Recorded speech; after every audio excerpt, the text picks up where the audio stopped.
Welcome back to Bricks and Buckets, Season 3, Episode 15. Of course, I'm Nico. And I'm Bono. And I'm Nick. Bono, how does it feel? You get to say it again. You're back. I know, One episode gone. It's been, 2 weeks or whatever it was? Oh my God, so much has happened. So much has happened, finals and a lot of trade rumors. Now, I already know this answer, but you got to tell the fans. Bono, the one episode you miss, did you listen? Honest answer? Honest answer? Wasn't even thinking about it. Well, to recap, you also, fun fact, for all those that are listening, I said episode 15 last episode. It's actually episode 14. To go even farther down this rabbit hole, episode 13 is not up, which was the first time we got, or not the first time, but that's when we had Nick on not too long ago. And fun fact, that episode is stuck at Springfield. It is. I shout out Ty Coney. We've mentioned him in previous episodes. He didn't send me the file, tried to edit it. So episode 13 of season 3 will get uploaded in the fall of next year, in the middle of season 4.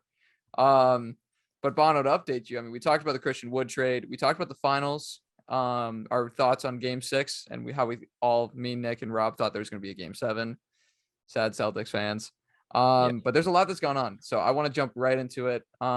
Because I don't want to get us that there's a lot of content where we could very easily go off track and push this thing an hour and a half, which I don't want to. Biggest I mean, thing, it is 10:50 at night. So I mean, yeah, we're doing this late night. Bradley Beal. I want to start with this because I think we're going to talk about, news around the league. I think the Kyrie thing's its own segment. We got to recap the finals. And then also I want to talk about 3 moves that I think, or that not just I think, but that the 3 of us, all of us, grab some ideas of what we think is perfect moves for the offseason. So I think that's what we're, going to divide it up like that. But let's just jump right into the news. Bradley Beal declining the player option. What does that mean? Does he stay in Washington? Well, it could be one of 2 things. It could be he declined it and then they're going to re-sign him to another deal where he gets more money, or to be out, which, I mean, in his case, I don't blame him. He's been on a subpar franchise. They had one successful season with John Wall when they were the 4th seed, and then after that, it's just kind of been a down spiral. They haven't really found anybody that complements Bradley Beal well. He's proved that he's one of the best scorers in the league. And it's not only that, but I just feel like Washington as a market, it's not necessarily a big free agent destination. Like, yeah, they traded for Kristaps, but I mean, at the end of the day, they still have a lot more work to do on that team. And I just think, Beal's getting up there in age. He's almost in his 30s. I think he's like 28, 29. And I think he just wants a chance to try to be able to play for a championship. Not necessarily saying he's going to go ring chase, but I just think he wants to be in a different situation to where, yeah, he could be the leading scorer on the Wizards for as long as he wants, but that doesn't get him anywhere. honestly, I don't think if he stays in Washington, or in DC, it's not going to be a good thing. He definitely needs to leave, and I think he's telling them that he doesn't want to stay. Of course, he could just be asking for a lot more money, but at the same time, I don't think as you said, he hasn't, as Nick said, he hasn't had much success. He's made the playoffs once or twice. Yeah. There's nothing being built around him. Of course, they just got Kristaps, but at the same time, it's Kristaps. It's nothing being built around them. I mean, Rui hasn't really panned out. Advia is still young. You got the 9th overall pick. I mean, when your best player, right? When your second best player right now is probably Kuzma, I think he's got a better supporting staff on that roster than in Dallas. If you talk about Luka's supporting cast, if you give Luka, yeah, but Kuzma, also Luka's a top 5 player in the league right now. I feel like he's once in a generational talent. Bradley Beal is all just you shoot. There's nothing else to it. And if you put him, he would be such a good second option. I know that's saying so much, but he would be just as a pure scorer, he would be so good as a second option. And He's that's like that, like a guy you put as like an A minus. Like, like he's Yeah, a He's low end he's number one. he's CJ McCollum like on steroids. no, definitely. I also think that's why him and John Wall kind of like went together so well because John Wall wasn't necessarily like a shooter. Like he could score, Well, obviously, he's but a he good was playmaker too. yeah, definitely. So when you put those two together, they worked well. Like I said before, they were the 4 seed one year. They were the 8 seed against the Raptors. They won 2 games. So I think if he went to another team to where, like Bono just said, if he was like this, not necessarily well, yeah, actually the second option, or just like mostly prominent in scoring or mostly prominent on the offensive side of the ball, I think he would have much more success and he would actually like make a push for a championship, or not even that, but just postseason success. Yeah, If Bradley. if he has a CJ McCollum role, I think Yeah. he would be the best second option like ever.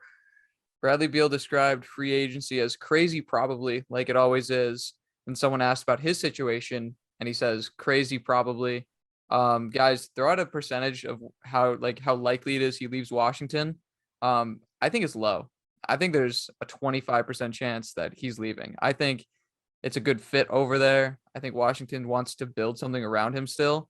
And there hasn't been like any tension from the front office. Like I think like Bradley Beal's openly said on multiple occasions that he likes Washington. He was just seen recently shooting around at one of their local courts. So I don't know. I think this is news that just dropped. It's so fresh. The NBA community wants to jump on it. And of course they're going to speculate, Miami. Could there be something in the works with Brooklyn? Maybe, I don't know. But I think it's very unlikely that Bradley Beal gets moved. I mean, but here's the thing though. If he declined his player option and then he wants more money, what does that leave the Wizards with to go out pay him. free agency and put around him? I feel like if you pay him, you're stuck in a situation like Portland was with Dame, where they just gave him the bag.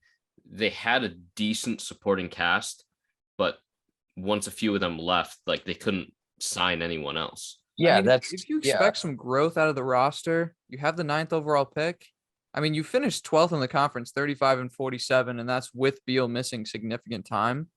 They're not in any way a contender, and at the same time, the East is so top heavy right now that I don't know. I think this team, you bring back Beal, and the right guys get better. You nail the draft pick. I mean, we haven't heard Thomas Bryant's name in a while either. I think that if everything went right, which is easy to say, but if everything goes right, I think this really looks like a Bulls roster. Obviously, you just can't add DeMar DeRozan and have this type of success. But I think with the right moves, like re-signing Beal, and the team progresses the way they should, this team could be a play-in team. Might be a hot take. I mean, they were a play-in team with Westbrook, and I mean, they lost. I see this team like the Detroit Lions almost. Like if everything goes right, this team actually could surprise people. I feel like historically they're like the Pistons of the East, where they fumble around the 8th seed. Pistons of the East? Sorry, not Pistons of the East. I understand they're in the same conference. They're like the very Pistons. tired right now. They're like the Pistons. That's what I'm saying. Boys, throw it out there. What are the percentages that he leaves?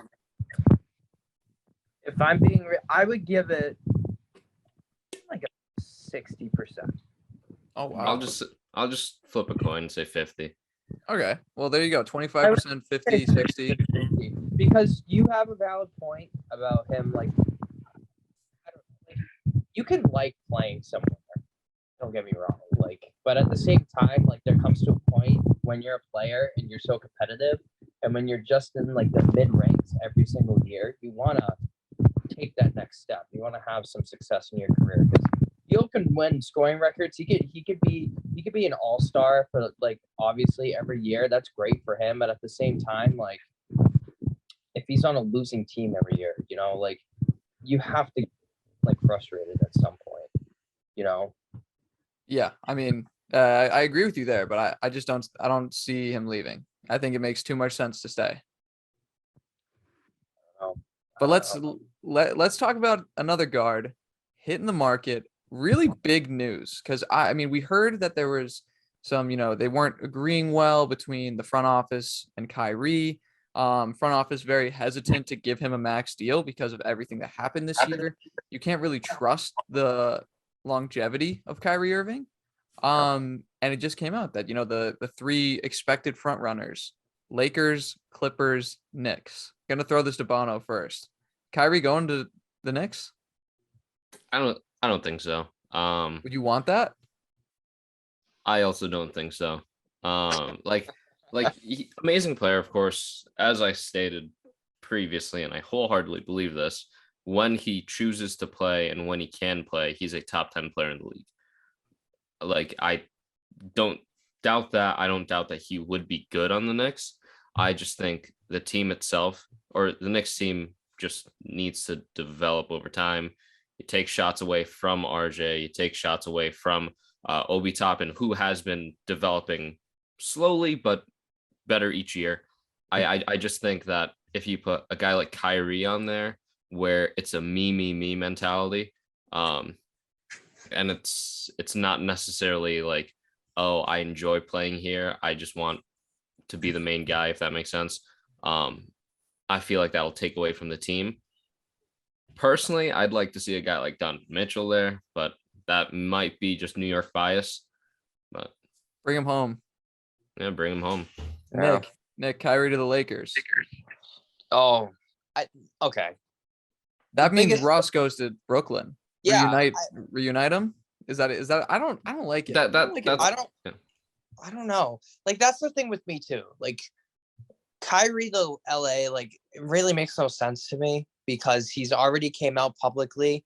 He didn't want LeBron to come back to Cleveland. First off, he didn't want to be Robin. That's why he went to He Boston. didn't want exactly. So for him to sign with LA would just kind of make no sense, and it would kind of go back onto his whole point about wanting to be a leader, wanting to like lead his team. But he threw that away by joining KD in Brooklyn. No, like, KD is definitely. always Yeah. like everyone knew he's better. Yeah, no, definitely. I don't think that's realistic. I mean, if he went to the Clippers, I think that would be very interesting. See, I was Paul George and Kawhi. I think that'd be very interesting because not only do you have scoring, but you also have the defense there in Kawhi and Paul George. That'd be very interesting. That would be an absolutely insane starting lineup. It would. But there'd be zero bench. There'd be no one coming off the bench. And they barely have anybody coming off that bench right now anyways. And I disagree with that. They don't have any picks to give away. They don't have picks. They don't have youth, but they have, like, if Brooklyn want to make a deal where it's basically KD and the right role players, I mean, Robert Covington, Norman Powell, Luke Kennard, Zubac even. I mean, you can get Kyrie's going to have a significant haul with him, but I just don't think it's realistic because I don't think Brooklyn would trade him for anyone that's not considered at least either a former or a current, like, quote, all-star superstar. Like, if they trade him to the Clippers, all they would get is role players back, as you said. But as I said before, that would just diminish the Clippers, and it would just be 3 25-point per game scorers.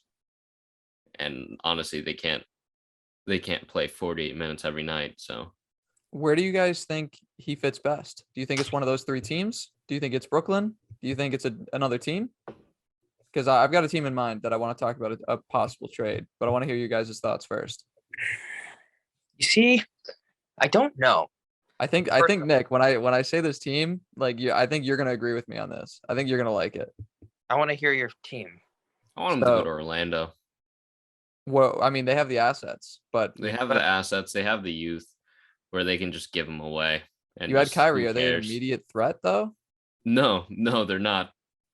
But I think that I just frankly think that'd be a good fit for them. Of course, they're very top heavy in, or they're very much loaded in the front court. I always mess it up. I believe front court is the centers, power forwards. Yeah. Back court is your guards. No, they're very front court heavy. Orlando is. But at the same time, they have guys that they can give away. Does Brooklyn want to get younger? I personally think they should. Like, if KD doesn't work out, which right now it doesn't look like it is, then you might as well just retool. Like, I feel like if you just get a little bit younger, you don't really lose that much. You have the potential to win again, But I mean, Now listen to this scenario. A team that exceeded expectations, made the playoffs. if you say Seems like they, Cleveland, I think it's dumb. huh? I was gonna say if you say Cleveland, I think it's dumb. No. A team that exceeded expectations, made the playoffs, has a great core, and at the same time has a player that they already announced that they would be willing to trade. It would be a little bit of a reunion, but I think there's something in the works of like maybe a sign and trade. You send Kyrie to Minnesota, you get D'Lo Yeah. back. Yeah. I was thinking about that. I was also thinking about New Orleans too, but I also just remembered that they traded for CJ, so I don't think they could afford that. But Kyrie on Minnesota, I definitely think that's what they need. Him, Anthony Edwards, and Cat. I mean, don't get me wrong, D'Lo's a great player, but at the same time, he had a pretty iffy postseason. You know, he had a little like Anthony Edwards had carried most of the load. Same with Cat. But Now, who says no in this deal? If it's Kyrie Irving for D'Angelo Russell, the Minnesota's 19th pick in this draft, a future first round pick, and then if you don't think that's enough, maybe throw in Josh Okogie. Who says no? if I were Brooklyn, I would honestly take that deal too, because you get a solid defensive player.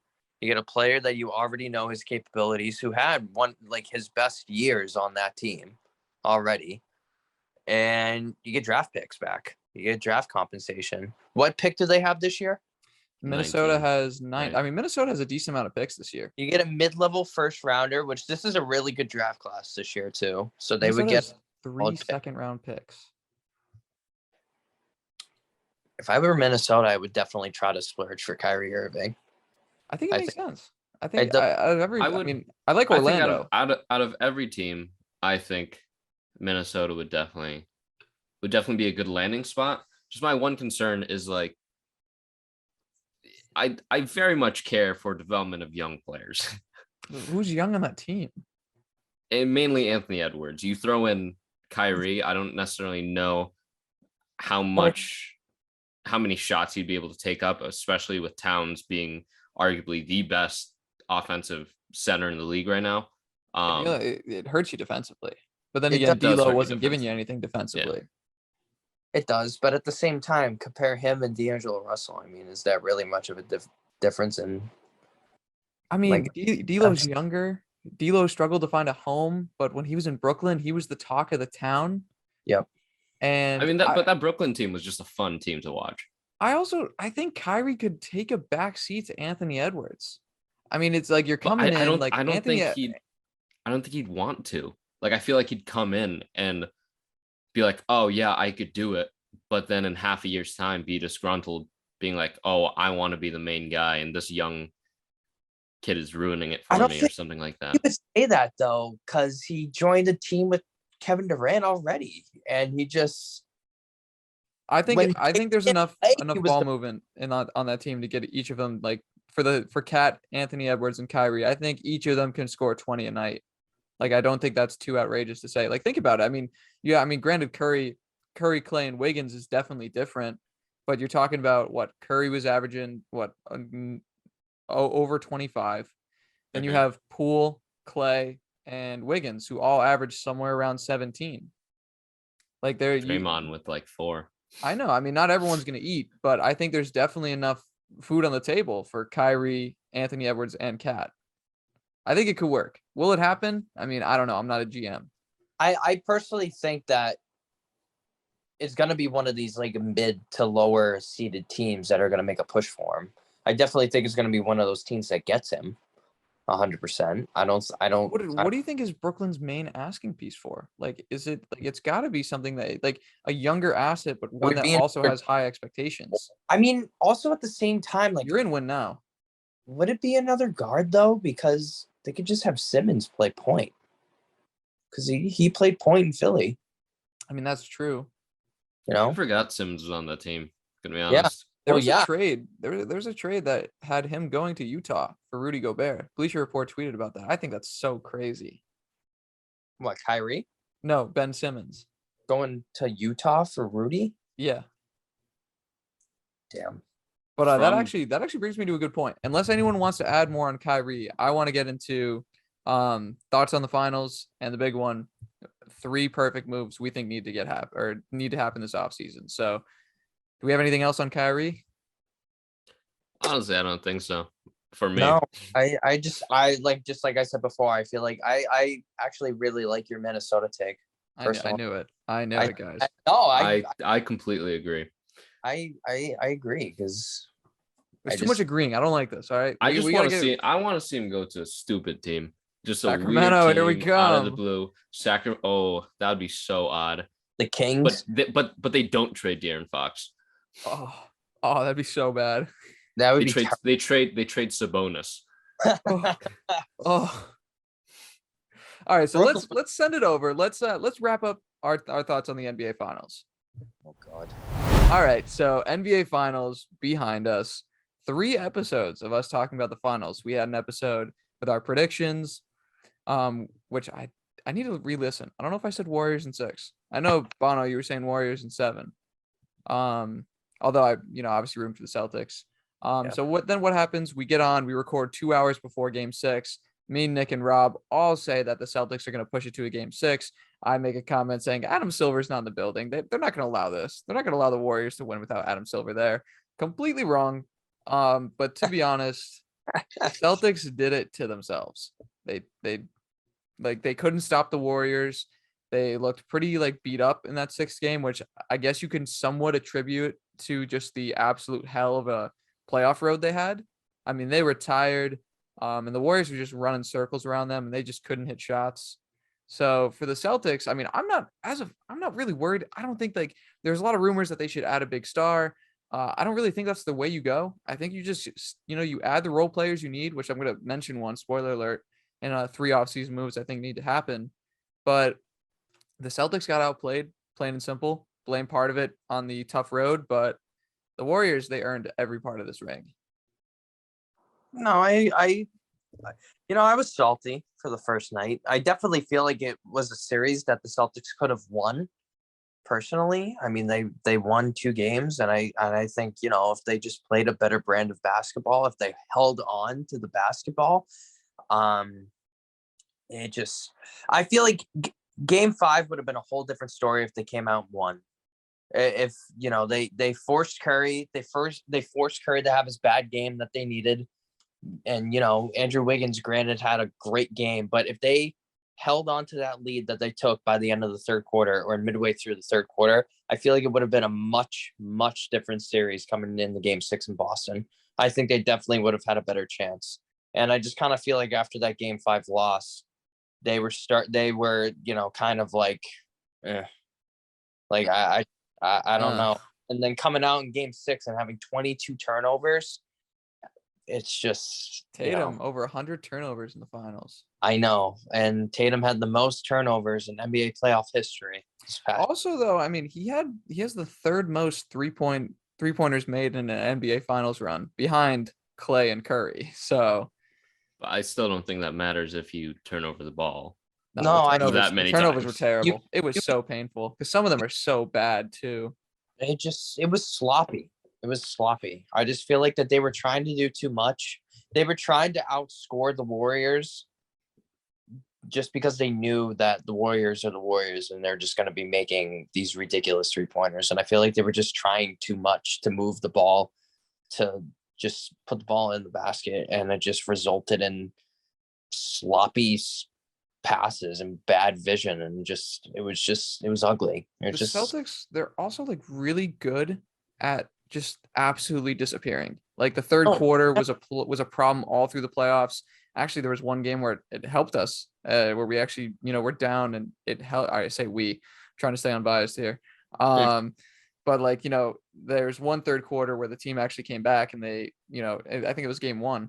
But this team was just so inconsistent. Like you're talking about game 5, you're up 94-90, and I think in a matter of 5 minutes, all of a sudden it's 104-94. Like it just completely shifts. They'll go they had 7 straight possessions with a missed shot, and on certain runs where the defense is holding its own, it was the offense that wasn't. There was a lot of times where you just saw one part wasn't clicking. Marcus Smart, I felt like was panicking a lot. The Warriors, I don't give much slander to Jason Tatum, which for some reason he's been getting so much. He was doubled most of it. And the real thing was, I mean, as Bono described best, like in the playoffs, like you're going to double their best player and you're going to force their second best player to become that star. And that's why Jaylen Brown was looking so good. But I called it a hot take, but like it wasn't, he was putting up good scoring numbers, but he just was so sloppy with the ball. He really showed that his handles aren't like too slick. And there's just so many stupid turnovers. And another thing too, to add to that the Celtics did was Tatum, especially, I think is at the focal point of this. The one thing I will slander him on is there were too many times where they were just shooting shots just solely to get a foul call. Yes. Yeah. No. You can't win like that, right? I mean, you're not James Harden, Joel Embiid. You're not going to get free throws in the playoffs. I've been saying that all season long. Yep. And, to go back on your Jaylen take too, I really started to realize like Jaylen's sloppiness with his handles in that Miami series. That was really bad because he was starting to get clamped up by Victor Oladipo. And I was just like, this is ugly. I think it was like game 6 when Jimmy went off. He was just, every time he would drive in, he would get stripped. He'd be getting stripped by Max Strauss. And I'm just like, what are you doing? Like, you can't, he would just, it was just ugly. And, I thought it would be something that I thought turnovers were going to be the focal point of the finals. Like, that was something that they were going to have to work on and adjust. And granted, game 1, it was ugly for a little bit, but then they came back. And then the next game, they only had 12. Or excuse me, game 3, they only had 12. So I was like, all right, maybe we figured it out. But they really just shot themselves in the foot. I just feel like personally they made it easy for the Warriors to take advantage. Yeah. And just to like half of like literally 20 of their points were coming off of turnovers. Now, Bono, you missed the big debate of last episode where I threw out the question, is Curry now top 10 all time? Rob was adamant about this. Rob not only said he's not top 10, Rob said you have to put KD ahead of him. So, I sat on it for a while. That's been the main talk of NBA podcasts right now. I mean, shout out, King of the Fourth Quarter, my boy Kenny talking about it on his pod. Love Kenny. But after I originally said that I think he's top 10. I disagree with that now. However, I think I can confidently say he's solidified as 11. I put him ahead of Hakeem. And I also think I put KD right below him. I think KD is 12. I know that, KD was the best player on that Warriors team, but at the same time, I got to add the accolades part. I also have to add the fact that, KD and Curry faced off. I mean, that's what brought KD to the Warriors. Yeah, I feel like I can list 10 players that could be better. I think you can argue him definitely top 10. Definitely top 10, top 2 point guard all time. But I feel like I can name 10. Do you want to? Yeah. I kind of do. All right, fire away. All right, let me just put them down for you. Okay, so MJ, LeBron, 1A, 1B. We'll always leave it at that. Never gonna argue that. And no order after that. Magic. Why'd I freeze? I can't name players right now for some reason. Magic, Kareem, Wilt, Shaq, yep. Bill Russell. You putting Bill Russell ahead of him? Yes. Kobe. Kobe, Tim Duncan. Tim Duncan's so underrated, man. Who else? There has to. Right now I'm at 9. You're at 9. Malone. Would you put Karl Malone ahead of Steph Curry? Hakeem Olajuwon? Kevin Durant? I think I would put Hakeem over Curry. Oscar Robertson? No. I just think historically the NBA is like run by big men. So of course the top 10 is going to be filled with them. But I mean, Curry would either be 10 or 11. I think you can argue. Is KD ahead of him? I don't think so. I also don't think so. I think he won an MVP. Fine. Didn't Curry win 2? One unanimous. Unanimous, exactly. But KD's always been in the running, though. I feel like there's every year KD's top 5. Yeah, but also I feel like every year Curry is healthy, not including his rookie year. He's also in top 5. To push this further, so Curry's ahead of him now. When KD retires, is he ahead of him? If so, or if not, what does he have to do before he retires for you to say that KD is better than Curry? Is it another ring? Is it another MVP? Because I also said on the podcast, I don't think KD's got another MVP in him. I think you've got too much young talent that is only getting better. And as I said last episode, it is only a matter of time until Luka gets his. So I think KD just, I think, go to the finals by himself. Yeah. And then just kind of win it by himself. I Like personally not so he not needs a ring saying by himself. So if he wins one with Kyrie, it doesn't count. I don't think it counts because Kyrie would still be averaging like 27 points per game. I mean, but think about it, dude. I mean, like Boston what I'm saying, like with Steph, it's you still have Clay, but he's not gonna be averaging 27 points per game.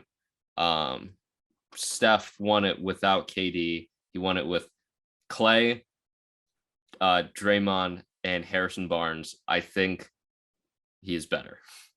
Yeah. Yeah, but I mean, I know you could say he plays top 10, but you know, it's not like he's a top 5 player in the league anymore. I don't know. Like when you say by yourself, I think you can put Kyrie Irving next to him and still say KD is significantly better, still the best player on that team. And also, I mean, there's really not a lot around him in Brooklyn. There's decent pieces. They have some pieces, but you know, the roster, it's not like how that OKC team was. It's not like how that the Warriors team also. I mean, you have Curry, but I mean, like also like you have to remember that like back then, like he had that, as you said, the roster was pretty stacked and he blew a 3-1 lead. Yeah. That everyone forgets about. So KD needs a ring by himself to put him ahead of Curry. KD needs a ring by himself or with someone that is a decent second option. Not and like Curry's 11th all time for you? Anywhere from 7 to 12. He's solidified 11. I think that if there's one case to be made over anyone in the top 10 who he's better than, I think it's probably Bill Russell. Or even Shaquille O'Neal. I mean, we talk about Shaq's rings all the time, but I mean, we got like 06 with Wade. Like that wasn't Shaq. That was Wade. That's like bringing up like the argument like Kevin Love's ring. Love Kevin Love, but you know, his Minnesota Kevin Love and Cleveland Kevin Love were different, and he got a ring 100%. In Cleveland. 6'8", grabbing 15 boards a night. But I want to get to the main event. I want to talk about our offseason moves because that's what I want to do to wrap up the show. The moment I've been waiting for. So, quick cut. We'll be right back. All right. Bong, bong. Who's starting first? 3 of us. Let's only do. I know I said prepare 2 or 3. I think let's do 2. Who wants to go first? I mean, I'll volunteer, but I have a feeling, you know, one of you guys wants to jump in. I think I'll go first. Who is it? What is it? Where? Now, is this one is a guard that could be potentially, or in my opinion, should be going to one of 2 teams. Right now, he is on the Indiana Pacers, and his name is Malcolm Brogdon. There has been rumors saying that, there's a good chance that by draft night he is going to be traded. And linked to Boston. Boston. Again, everyone has been. The other team that I'm saying is the Knicks because he is linked with the Knicks. I don't necessarily. I think that'd be a good move for either team. And additionally a good move for the Pacers because I mean they have Tyrese who plays the exact same role. Tyrese Halliburton, of course. But I think if you move him, you send him to Boston. I think that makes Boston favorites to win the championship. But the one problem I have is I don't know what you give away. I don't necessarily know if Indiana's fully done with him. I know there's rumors saying that he should leave. But I think a deal centered around him him I think his for the value is pretty Pacers. low. That's I would what I'm also saying. say that his value is pretty low because ever since he won that Rookie of the Year, he's just kind of been mid. Cam Reddish and a lottery protected first. I mean, it clears the backcourt for Halliburton, gives you someone you could turn into something, and you get a first round pick, which the Knicks are still at no point where they're going to be. Well, I mean, I don't say no point. They made the playoffs last year, but I mean, that pick, could end up being something down the line. I just think the better spot would be Boston. I just don't know what Boston would be willing to give up because I feel like draft capital. I think it would just be draft picks and one random player. How different? I mean, how much of an upgrade is that over Derek White? I think it's two different roles because I mean Derek White's coming off the bench. Yeah, but who says Brogdon doesn't? I think Brogdon would transition and be the starting one. I think Smart would come off the bench if that was the case. There's so many questions. I mean, as a player, Brogdon makes sense. But as you said, the trade, I don't know.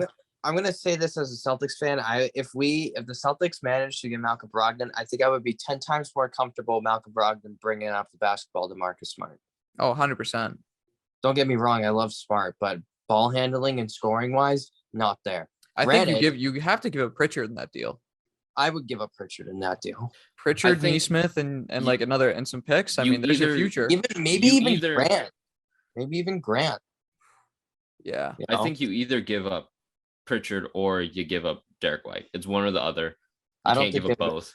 I think Derek White has proved himself too much in the last two during the playoffs. Yeah, you also traded a first round pick for him. You're not going to trade him away. I just don't think that they would. They traded two. They traded two picks. Plus two. He's only like what, 25, 26? 25, 26. He's on a 3-year deal, getting $18 million annually. It's a team friendly contract. It very much is. I wouldn't.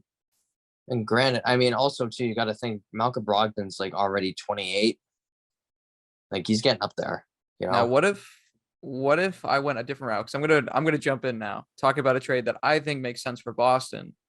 Cheaper, a little bit older, but he adds that big thing you need, and that's a ball handler. A guy that I've been praising on this podcast, a guy that I praised writing about. It's Ricky Rubio.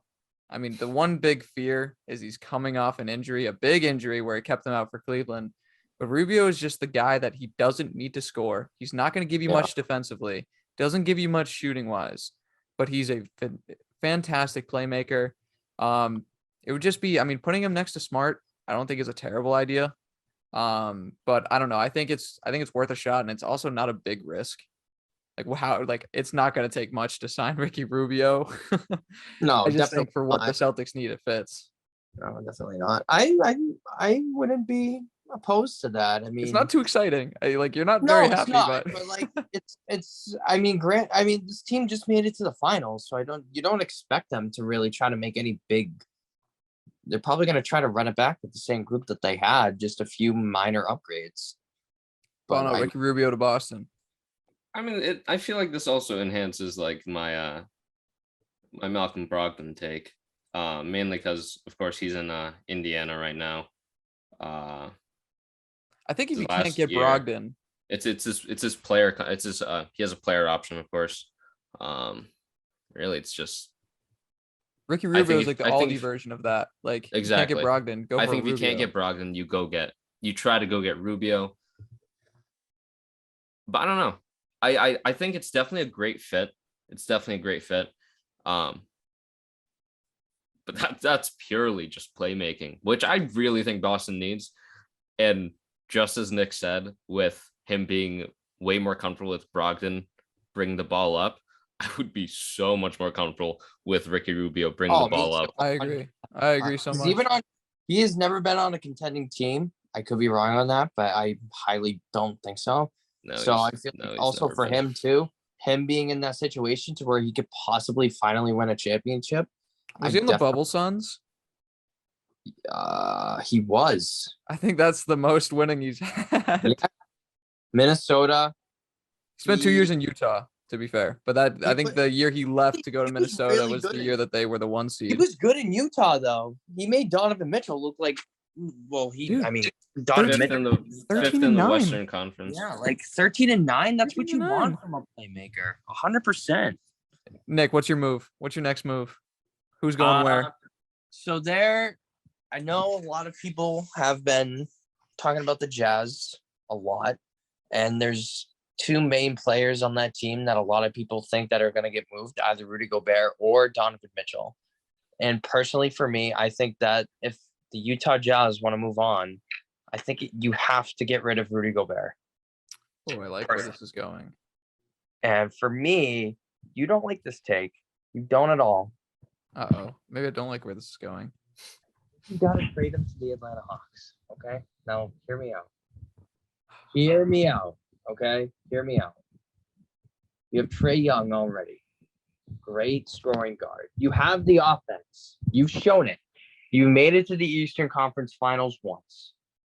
Okay? You beat the one-seeded 76ers in 7.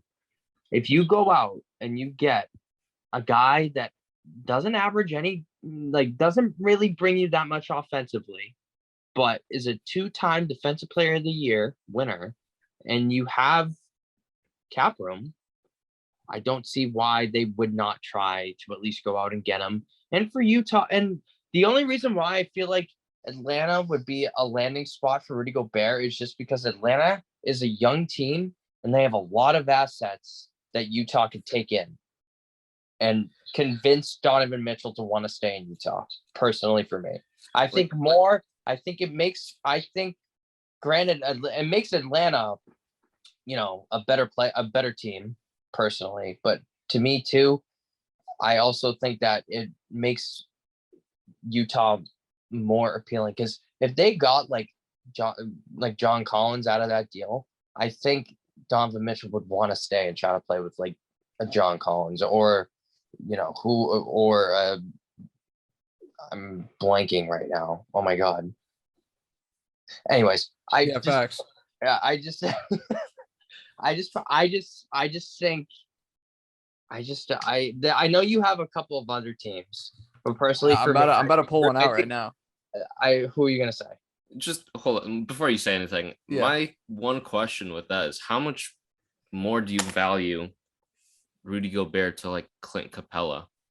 It's not that big of an upgrade. They both do the same job. One's just getting paid $40 million.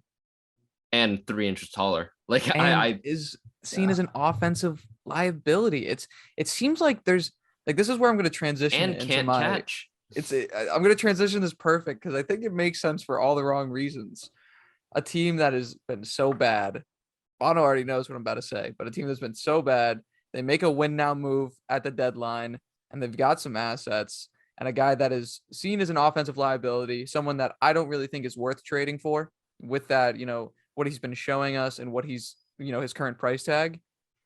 But I think that the Sacramento Kings could send, I love the reaction, Nick. They could send the 4th overall pick because they also have not been able to, outside De'Aaron Fox, I mean, what have they been able to, grow at home? Send out the 4th pick to make the cap work. I think you send out Harrison Barnes. And, I think that it's a nice role player for Utah since, he'd be like a nice fit next to Bogdanovich when you talk about what they did. And then you also give him Rashawn Holmes, someone that can replace Gobert. He's pretty good. But Rashawn Holmes, Harrison Barnes, and the 4th overall pick for Rudy Gobert gives him a defensive masterpiece to go next to Domantas Sabonis. Allows for De'Aaron Fox to still be the lead back there. Only issue with this trade is it does make a little bit of a hole at the forward spot, but you can sign someone there. I was just gonna say, that's just ugly. That's gross. It's a gross trade, but tell me that doesn't make sense. A guy that I really don't think is. I don't think it does valuable. because when you go out and just trade for Sabonis and then you're gonna go trade for another center and then it's just like Sabonis is. Sabonis will average 16, 17 on the season, but the Kings need to defense. He gives it to you. At that point, I would also say Toronto then. I would also think Gobert going to Toronto would make sense too. Dude, I almost want to say Sacramento trades the 4th pick for Pascal Siakam, and they give all the keys to Scotty Barnes. But then I was like, that's a terrible fit next to Sabonis. That is also, that's. Because know. I mean, an honorable mention of what I wanted to say was maybe like Victor Oladipo going to a team like say the Raptors, like say the Bulls, if Zach LaVine ends up leaving, going to the Spurs, whatever. But I'm talking too much. I gotta send to one of you guys. Give me one of your trade ideas, Bono or Nick. We're talking about top 4 picks. We're talking about specifically the Kings, of course. Trade rumor: Knicks want that 4th pick. So yeah, back to the Knicks. Love me the Knicks. Only can so talk about it's the win Knicks now. You trade 24/7. Brogdon or go the complete other route. And what are we trading Julius Randle for the 4th? What they wanted to do, what a few rumors that I've seen, is the Knicks will give up anything other than RJ Barrett for that pick and try to pick up Jaden Ivey, which I completely don't understand. He's raw. He's good. He is very raw, but right now if he goes into the league, and from what we've seen in college, he's a very similar player to Quickly, which he's just more athletic and has tunnel vision and doesn't really know how to pass that well. How would you feel if I said that I don't think Emmanuel Quickly is that franchise point guard? Oh, I completely understand he's not. I see him like a Peyton Pritchard, a guy that can pop Yeah. off, but I like that deal. I just don't know what they offer because I think Randall next to the Kings. You would, of course, give him your 1st round pick, number 11 overall. And you give probably Julius Randle and then try to just restart and rebuild. But I feel like I think somehow, of course, we've seen in the finals where the average height of the center is 6'7" because it's Draymond Green. If they play a little bit shorter, move Sabonis back to the center position, I think it would be fine. It's just a lack of defense on that team. Granted, the Kings are already playing small ball with Rashawn Holmes at center. I just think that if the Knicks can get that 4th overall pick, trading 11 and Julius Randle, picking up Jaden Ivey. I don't think the Kings would take Randle. I think they would. Randle and someone else. I what would. If it was I would give like up Quentin Grimes. I don't care about Quentin Grimes and Evan Fournier. They get a win now guy. They get a nice. Give him Deuce. Give him Deuce McBride. Give him Jericho Sims. Oh, give him everyone, other than Obi Toppin and RJ Barrett and Mitch Rob. I'm gonna be honest. I like the idea of 4 to New York. I just don't like the trade package. It's really odd. It's really odd. But from what I've heard and what I've seen, of course, doing my research online, because I am not a journalist, technically. On-call journalist. On-call journalist, yeah. They will do anything to try to get the number 4 overall pick. Shout out Purdue and RIP Portland legend Caleb Swanigan, Purdue legend as well. I mean, what a turn that is. Nick, can you give us the last big piece of content, your dream off-season move before we wrap up the show? This might be, it's not a trade. I think it's a signing. I think this is going to come out of the blue.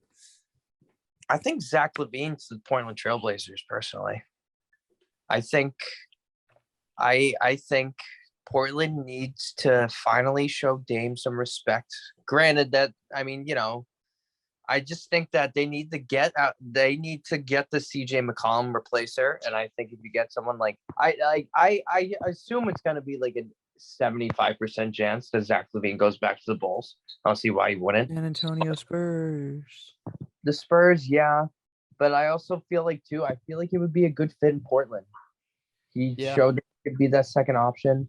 Damian Lillard will have a lot of stress taken off his shoulders because now you have 2 20+ per game scorers. But you had that. But I just feel like Zach you go from 20 points per game to now 23. And he's still a defensive liability, still not he's not a prolific playmaker. But he can dunk. I think if you're gonna put money anywhere in Portland, I think it's DeAndre Ayton. Give her Nurkic. I mean, Nurkic is a free agent. Bono, what do you think about Portland? Levine? I don't know. Like, I mean, I'm personally, shaky. I'd love to see Levine in a scenario where he I'd rather is the Bradley number one Beal option. goes there. I think I that'd was, be I cool. was, I was gonna say that earlier when we were talking about Bradley Beal, but I didn't know. But I feel like Bradley Beal in Portland would also be a pretty good fit because we were talking like if he's just that second option, you know. I like it more than Levine, to be honest. Yeah, I mean, I will live by Zach LaVine going to San Antonio. I think that's a great fit for him. It makes too much sense. it does make But too much. then again, like I don't know what's gonna happen. He's a free agent. The only way he can actually do anything, of course, is a sign and trade, or he could just say, I'm just gonna leave. One thing about sign and trades is like, for example, Phoenix fans thinking like a sign and trade, like they're gonna get good value for it. That's not normally what happens. No, Like, and look through history. Like, I mean, I think the best sign and trade that we've seen was probably like the Warriors, getting D'Angelo Russell. yeah, D'Lo for KD. But that doesn't happen often. Like you'll get like role players to match You also- salaries, maybe. We're gonna look at some of these contracts that some of these guys that can barely average 10 are getting. Like it's crazy. Yeah, I mean, Like- random point right before I want to wrap up the show, but like there's been reports Miles Bridges wants a max from Charlotte. And I think Charlotte's in a point where maybe he's not worth the max, but it's worth paying him than letting him walk and getting money somewhere else. So it's a Yeah, situation like that. yeah, but at the same time, though, you have no money to go out and try to make your team better. It's tough. Charlotte needs that right now. They're Yeah. not gonna have this Harold next year. That's I mean, for sure. and I don't know. I mean, the whole offseason we're gonna be spending. I think this is scratching the surface of some moves. I think next episode, maybe not next episode. I think closer to the draft. I think I want to start breaking down because we really haven't talked much about these guys. We've talked about the top three, but that's something I want to jump into. And I think there's a lot more offseason moves to happen. I always find it weird when I stare at the camera because you guys are there, but the camera's here. But I think that's it for Bricks and Buckets today. Make sure to follow the socials. Twitter's at Bricks Buckets and subscribe to the YouTube at Bricks and Buckets. I feel like you did that wrong. I did it. The YouTube part's throwing me off. It sounds wrong. I think because it doesn't flow as well. Also, But did we have a start bench cut planned or no? we did. But man, it's 11:40. The start You know, bench you- punt can live to say it can live to be another day. I go to bed, man. I got work. Yeah, I gotta be up early. So Yeah, I gotta go pick send up us a away. friend. Bono, what's the Instagram? Instagram is Bricks and Buckets. And Nick, shout yourself out. You can follow me on Twitter at @Storlazi. Since there's no more Celtics basketball going on anymore, I'm probably gonna be mostly just when free agency comes up. That's when I'll be going crazy. But we will be back. You know, Hopefully, additionally, we have never shared our Twitters as well. I mean, my Twitter. I will say that. at Nico_Fasella. I don't tweet And mine too is often. at Bono Siddhartha. So I mean, I tweet about Hey, the podcast. I tweet about Paddington Bear. Yeah, but that's gonna do it for me. Hey, you guys want to chat? Stay here as long as you want. But I don't even know what I'm saying right here. The outro is completely messed up. Can Bono take it away? I don't want to do this anymore. Take the outro. I am Bono, I am Nico. Nick. and we will see you next time we record. See, look at that sweet happy ending.